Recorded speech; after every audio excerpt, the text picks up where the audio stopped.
Hold up.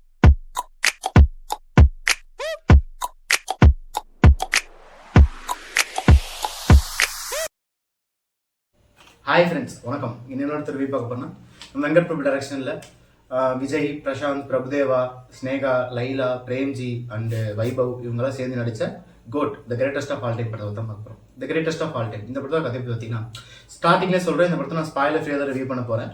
So வந்து one line பார்த்தீங்கன்னா socks அப்படின்னு ஒரு டீம் இருக்குது. அப்போ அது எந்த மாதிரி டீம்னு பார்த்தீங்கன்னா இந்த ஸ்பெஷல் ஆன்டி டெரரிஸ்ட் ஸ்குவாட் மாதிரி இந்த ட்ராக் பண்ணுறது, இந்த சின்ன சின்ன மிஷின்ஸ் எல்லாம் கம்ப்ளீட் பண்ணுற மாதிரி ஒரு டீம். அந்த டீமில் வந்து பார்த்தீங்கன்னா காந்தி அப்படிங்கிறது நம்ம விஜய் தான் ஹெட்டாக இருக்காரு. அவங்க டீமில் வந்து பிரபுதேவா, பிரசாந்த், நசீர், அப்புறம் நசீருங்கிற ஜெயராம் அண்டு அஜ்மல் இவங்கெல்லாம் இருக்காங்க. ஒரு கேங்காக ஒர்க் பண்ணிட்டுருக்காங்க.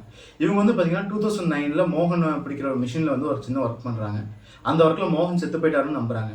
அதுக்கப்புறம் பார்த்தீங்கன்னா இவர் வந்து ரீசெண்டாக அவர் ஒர்க் பண்ணிட்டு இருக்கும்போது அவர் வீட்டில் ஒரு அசம்பாவிதம் நடக்க, அதுக்கப்புறம் இவர் வந்து இந்த சேட்ஸ் வேணாம், எனக்கு இந்த வேலையும் வேணான்ட்டு ஒரு நார்மலான பீஸ்ஃபுல்லான லைஃப் வாழ்ந்துட்டு இருக்காரு நம்ம காந்தி.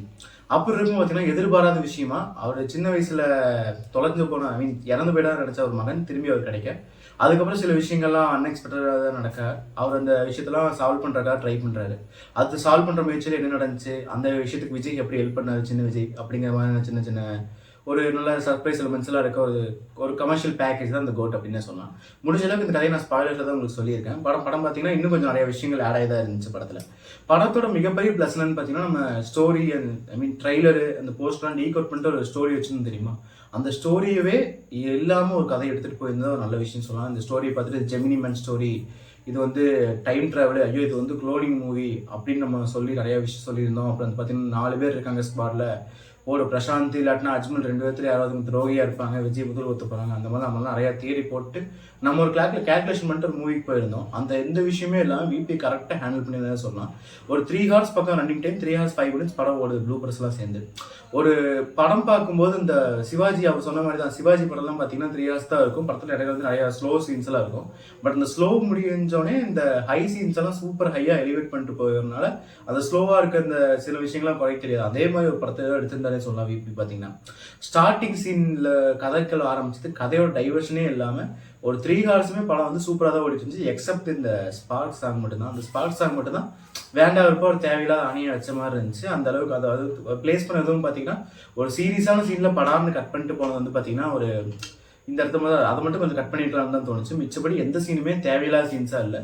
ஆடியன்ஸ் என்டர்டைன் பண்ணுறதுக்கான ஒரு காமெடி சீன் அந்த மாதிரி தான் சீன்ஸாக இருந்துச்சு தவிர மிச்சப்படி தேவையில்லாத விஷயமும் எதுவும் பண்ணல. அப்போ இன்னொரு விஷயம் எதாவது ஆச்சரியமா இருந்துச்சுன்னா ஒவ்வொரு கேரக்டருமே கரெக்டாக யூஸ் பண்ணியிருந்தாங்க. பிரசாந்த், பிரபுதேவா, லைலா, ஸ்னேகா, பிரேம்ஜி, வெங்கட் பிரபு, இவர் வைபவ், அப்புறம் யோகி பாபு ஆகட்டும், எல்லா கேரக்டருக்குமே முக்கியமான இம்பார்ட்டன்ஸும் கொடுத்துருந்தாங்க. அவ்வளோ சூப்பராக யூஸ் பண்ணியிருந்தாங்க. மீனாட்சி சதுரெல்லாம் ட்ரைலர் பார்க்கும்போது நான் யோசிச்சதுன்னா ஒரு தேவையில்லாத அணியாக அந்த சின்ன வயசு விஜய்க்கு ஜோடியாக தான் வச்சுருப்பாங்க நினச்சேன். பட் அந்த கேரக்டருக்கும் இம்பார்ட்டன்ஸ் கொடுத்து ரைட் பண்ணியிருந்தாங்க வெங்கட் பிரபு. பார்த்தீங்கன்னா லியோலாம் பார்த்தீங்கன்னா நிறையா கேரக்டர் வேஸ்ட் பண்ணியிருப்பாங்க. அதெல்லாம் கேரக்டர் தேவையே இல்லாத கேரக்டர்லாம் நிறைய கேரக்டர் வந்திருக்கும். அப்படி இல்லாமல் எல்லா கேரக்டருமே எடுத்துகிட்டு எல்லா கேரக்டருக்கும் நல்ல சீன் வச்சுருந்தாருன்னே சொல்லலாம். ஜெயராமுக்காகட்டும் சொல்லலாம். அப்புறம் விபியோட வழக்கமான ட்விஸ்ட்லாம் கொஞ்சம் நல்லா இருந்துச்சு. அது நம்ம எதிர்பார்த்த ட்விஸ்ட் தான், பட் எதிர்பார்க்காத மாதிரி நடந்துச்சுன்னே சொல்லலாம். அன்எக்ஸ்பெக்டடாக நடந்துச்சு. படத்தில் வந்து 2 விஜய் இருக்காங்க. ஒன்று வந்து பார்த்தீங்கன்னா காந்தி விஜய் வந்து சின்ன வயசு யங்கான ஒரு லுக், நார்மலாக லுக் ஒன்றும் ஒரு ஏஜ் லுக் ஒன்று இருக்குது. 2மே நல்லா இருந்துச்சு. விஜய்க்கு அப்புறம் இன்னொரு விஜய் வந்து டிஏஜிங் பண்ண விஜய் வச்சு காமிச்சிருந்தாங்க. சின்ன பையனாக இருக்காரு. அந்த போர்ஷன்ஸ் தான் நம்ம வந்து ஸ்டார்டிங்கே ரொம்ப ட்ரால் பண்ண அந்த பர்த்டே விட்ட ஷார்ட்ஸ் ஆகட்டும், ப்ளஸ் இந்த ஸ்பார்க் சாங்கிட்ட விஷுவல்ஸ் ஆகட்டும், ஐயோ போடு வச்சு செஞ்சுட்டாங்க. அந்தளவுக்கு இருந்த ஒரு கேரக்டரை சூப்பராக கொண்டு வந்தாங்க ஸ்க்ரீனில் பார்க்கும்போது நம்ம 10 மினிட்ஸ் அந்த கேரக்டருக்கு அடாப்ட் ஆயிரும். இந்த கேரக்டர் வந்து விஜய், இந்த கேரக்டர் விஜய் தான்ப்பா, ஜீவன் கேரக்டர் தான்ப்பா அப்படின்னு நம்ம அந்த கேரக்டருக்கே அடாப்ட் ஆகிடும். அந்த அவங்க பண்ண தப்பு எதுவுமே தெரியல. அந்தளவுக்கு சூப்பராக விஎஃப்எக்ஸ் பண்ணியிருந்தாங்க. ப்ளஸ் இந்த டிஏஜிங்கும் சூப்பராக யூஸ் பண்ணியிருந்தாங்கன்னு சொல்லலாம் தமிழ் சினிமாவில். பட் அந்த விஷயத்தை அவங்க கேரியர் பண்ண மாதிரி சில நார்மலான விஎஃப்எக்ஸே இருக்குது தெரியுமா, அந்த background VFX, green matte VFX, அந்த விஷயத்தில் கொஞ்சம் ஃபோக்கஸ் பண்ணிக்கலாம் தான் என்னோட பாயிண்ட். நிறையா சீன்ஸில் விசிலடிக்கிறது நல்லாவே தெரிஞ்சு. அது பெரிய ஹீரோ படத்தில் இந்த மாதிரி சின்ன சின்ன சீன்ஸ்லாம் விசிலடிக்கிறது, அதுவும் பார்த்தீங்கன்னா அந்த 2 விஜய் பேசுகிற சீன்லாம் பார்த்தீங்கன்னா சூப்பராக எடிட் பண்ணிட்டு பேக்ரவுண்டுக்கு சின்ன சின்ன விஷயங்கள் எழுதுறதுனால அவங்களோட படத்தை மொத்த சீனுமே அங்கங்கே ஸ்பாயில் ஆகுதுன்னே சொல்லலாம். அப்புறம் பாட்டெல்லாம் பொறுத்தளவுக்கு ஃபஸ்ட்டு ரிலீஸ் சிங்கிளாகட்டும், செகண்ட் சிங்கிளாகட்டும், தேர்ட் சிங்கிளாகட்டும் எல்லா சிங்கிலுமே வச்சு கலைச்சிட்டு தான் இருந்தாங்க. பட் படமாக பார்க்கும்போது எல்லா சாங்குமே சூப்பராக இருந்துச்சு. இன்க்ளூடிங் ஸ்பார்க் சாங்கும் நல்லா இருந்துச்சு. அது மட்டை செம்ம வைப்புங்க. அதுவும் டான்ஸ் எல்லாம் பார்த்தீங்கன்னா, விஜய் சார் சூப்பராகவே பண்ணியிருந்தாரு அந்த கேரக்டருக்கு. அப்புறம் வந்து பார்த்தீங்கன்னா, கிளைமேக்ஸில் சில கேமியோஸ்லாம் இருக்கு. அவங்க ஆல்ரெடி சொல்லிட்டாங்க கேமியோஸ் இருக்குன்ட்டு. பட் யாரும் நான் அதை ரிவீல் பண்ண விரும்பல. படமா பார்க்கறது பார்த்தீங்கன்னா, ஒரு 3 ஹார்ஸ் பேக்கேஜான ஒரு படம் தான். ரன் டைம் உங்களுக்கு எந்த இடத்துலயுமே ஃப்ளோ ஆகல. எனக்கெல்லாம் ஃப்ளோ ஆகல. இடையில மட்டும் கொஞ்சம் சில சீன்ஸ் மட்டும் பார்க்குறீங்கன்னா, அப்பப்போ மெசேஜ் ஏதோ வந்திருக்கான்னு ஃபோன் நோண்டுற மாதிரி தான் இருக்குமே தவிர, ஃபுல்லாக ஃபோன் நோண்டிட்டு இருக்குமா இல்லை. ஒரு ரீசெண்டாக வந்த பீஸ்ட், வாரிசு, லியோலாம் கூட நல்ல படமாக தான் வந்திருக்கு. படம் பார்த்தீங்கன்னா, படத்தை வந்து குறை காண்பிக்க நிறைய விஷயம் இருந்துச்சு. நிறைய லாஜிக் லூப் ஹோல்ஸ் இருந்துச்சு. நிறைய சீன்ஸ் வந்து பார்க்க லைட்டாக மொக்கையாக பழைய கால ஸ்டைல் மாதிரியே இருந்துச்சு. கதையுமே பார்த்தீங்கன்னா லைட்டாக பழைய கால ஸ்டைல் மாதிரி இருந்துச்சு. விஜய் வந்துட்டே நிறைய படத்தில் பண்ணியிருப்பாப்புல, அந்த அளவுக்கு இருந்துச்சு. அப்புறம் கேப்டன் கொடுத்த அந்த சர்ப்ரைஸ் கேமியோ, அந்த கேமியோ நல்லா இருந்துச்சு. படத்தில் நிறைய விஷயங்கள் உங்களுக்கு வந்து செலிப்ரேட் பண்ணுறதுக்கு நிறைய விஷயங்கள் இருந்துச்சு. விஜய் பக்காவாக அவரோட ஒரு ட்ரீட்டாகவே கொடுத்துட்டார் படத்துக்கு. ஸோ இந்த படத்தை வந்து தியேட்டர்ஸ் ரிலீஸ் ஆயிருக்கு. தாராளமாக எப்போ இருந்தாலும் சின்ன வயசில் இருக்கவங்க எல்லாருமே பார்க்குறது தான். யூஎஸ் சர்டிஃபிகேட் படம் தான்.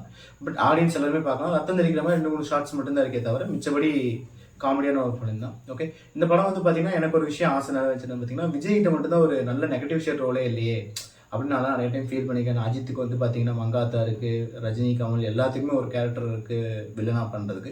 பட் விஜய்கிட்ட மட்டும் நல்ல ரோலே எதுவுமே இல்லை. ஒரு பிரசாந்த் அந்த ரோல் மட்டும் தான், அந்த ஏடிஎம் ரோல் மட்டும் தான் இருந்துச்சுன்னு சொல்லி ஃபீல் பண்ணுறதுக்கு ஒரு பக்காவான வில்லன் ரோல் இது கொடுத்துருந்தாங்க. அது நல்லா இருந்துச்சு படத்தை நம்ம பார்க்குறதுக்கு. ஓகேவா, இந்த படத்தை வந்து நீங்கள் தியேட்டர்ஸ் போய் பாருங்கள். ஓகே, வீடியோஸ் கொஞ்சம் லைக் பண்ணுங்கள், ஷேர் பண்ணுங்கள், சப்ஸ்கிரைப் பண்ணுங்கள். முக்கியமாக பெல் ஐக்கன் அழுத்திடுங்க. ஓகே, நெக்ஸ்ட் வருது. பாய்.